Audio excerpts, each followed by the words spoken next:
Bismillah ar-Rahman ar-Rahim. There are a number of misconceptions which prevail the Islamic concept of politics. In this regard, the earliest conquests which took place in the time of the Khulafa Rashidin, they have also come into a lot of debate. In particular, the issue of Kharaj has become a very thorny issue in the modern mind.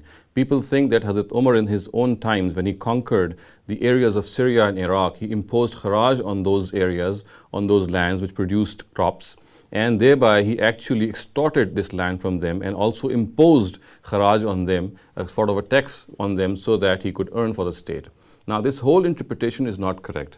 If we come to realize, if we study the sources of Islamic history, what comes to mind is that what actually happened was that Hazrat Umar, he refused to distribute the lands which were conquered in those times amongst the warring soldiers. He said that they shall be kept in state custody. They shall be owned by the state. However, the local people, they can use those lands, they can sow those lands for their own cultivation, and then they can give a rent on that, which was called Kharaj.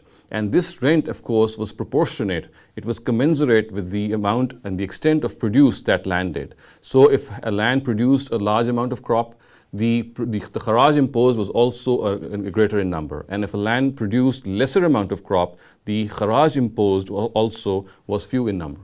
So in other words, what can be said is that Kharaj was never a tax. It was a sort of a rent which the Caliph Umar imposed in his times, Raziyallahu ta'ala anhu. He imposed in his times so that he could distribute these, instead of distributing the land territory among the soldiers, he could keep them in state custody so that feudalism could not develop. And he allowed the local farmers to sow that land, and then he imposed the Kharaj on them, which was proportionate to the amount of produce which that land did. So in other words, we can say that the whole system of Kharaj was not a tax. It was not an extortion, it was not a means of extortion. It was not something which is imposed as a system of oppression on the local people.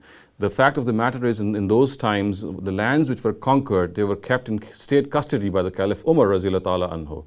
He kept them in state custody, and he allowed the local farmers to sow their own crops in them, and then he imposed a certain amount of rent which was proportionate to the amount of produce on those lands.